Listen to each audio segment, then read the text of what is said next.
Kabupaten Tapanuli Selatan jadi wilayah yang juga terdampak banjir dan longsor. Lantas bantuan apa yang kini masih dibutuhkan warga Tapanuli Selatan?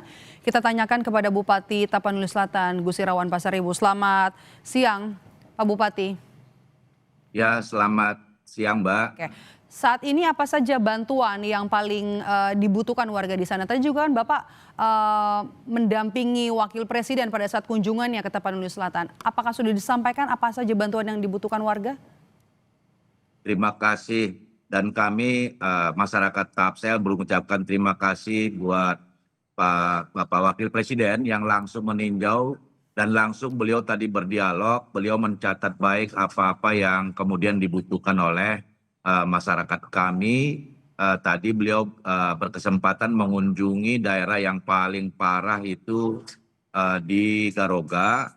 Garoga itu kemudian hulunya menyapu ada 3 desa lain dan kemudian diungsikan ke Batu Hula, dan juga tadi Pak Wapres berkesempatan mengunjungi masyarakat pengungsi di Batu Hula, dan beberapa hal yang sudah disampaikan saya kira dicatat baik oleh Bapak Wapres. Tapi memang kondisi hari ini masih banyak karena Tapsel itu 15 kecamatan Tapanuli Selatan itu 13 kecamatan terdampak bencana ini. Yang tadi Pak Wapres berkesempatan datang di sebagian baru di 1 kecamatan, dan total pengungsi kita sudah mencapai 15 ribuan pengungsi. Karena itu masih ditampung di tenda-tenda yang masih sangat amat darurat.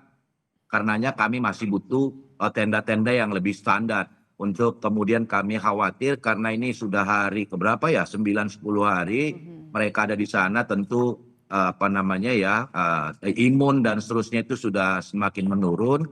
Dan karenanya kami butuh tenda selimut bagi mereka karena tendanya tidak standar, angin masuk dan seterusnya, dan juga alas tidur mereka. Sekaligus tentu obat-obatan juga karena sudah sekian hari ini rentan saya kira masyarakat yang tinggal di pengungsian untuk kemudian terserang penyakit.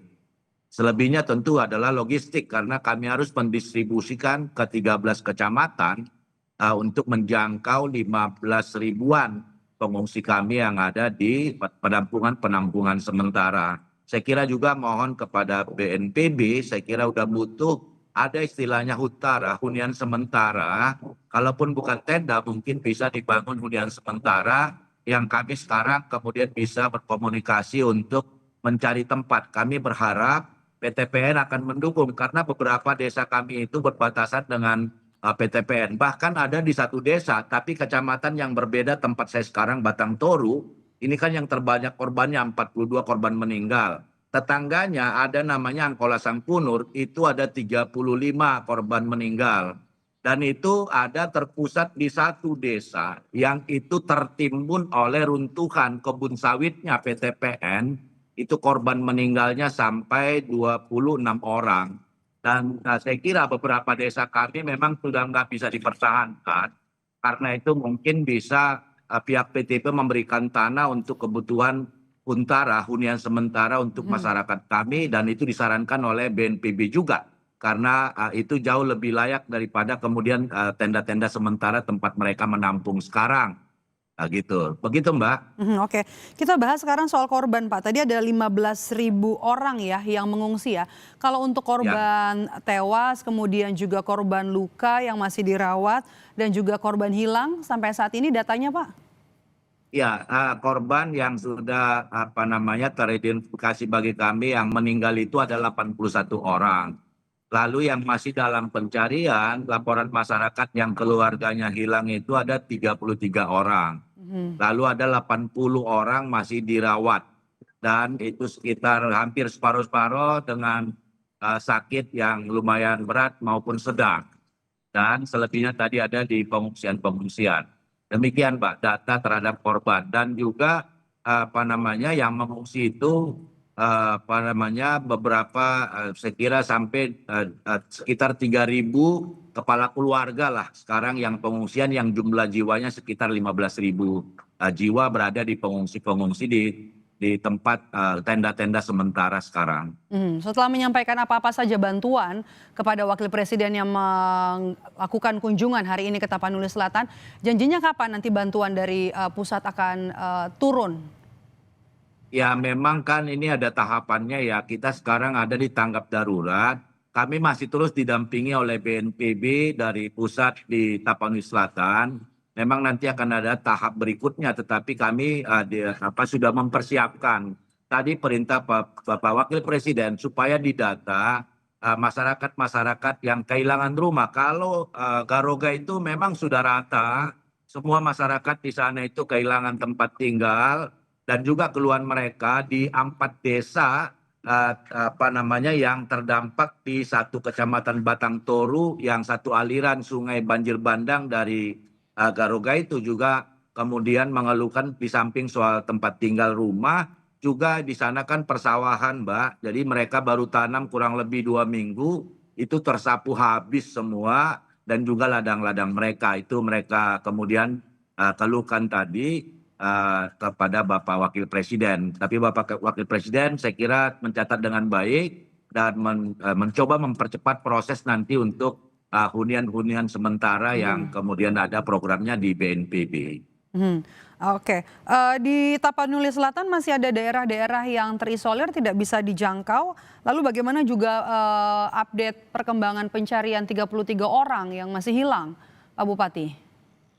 Iya, titik-titik hilangnya sih kita ketahui ya, itu ada di tadi lokasi yang ditinjau oleh Bapak Wapres di Kecamatan Batang Toru, terutama di Garoga hulunya, itu di Huta Godang, kemudian Aik Ngadol dan Batu Horing. Selebihnya juga sebetulnya titik-titik dari yang lain. Kalau ini kan banjir bandang nih, yang lainnya adalah dari di 33 itu banyak juga ada di reruntuhan longsor, sehingga sekarang memang terus kita berkonsentrasi untuk menemukan yang masih kemudian hilang. Tadi soal beberapa lokasi kami masih terisolasi, belum bisa dijangkau, karenanya logistik makanan, terutama bahan makanan itu kita lakukan pada titik yang bisa dijangkau oleh mobil, lalu kemudian petugas kita datang dari arah yang berlawanan untuk dengan sepeda motor diangkut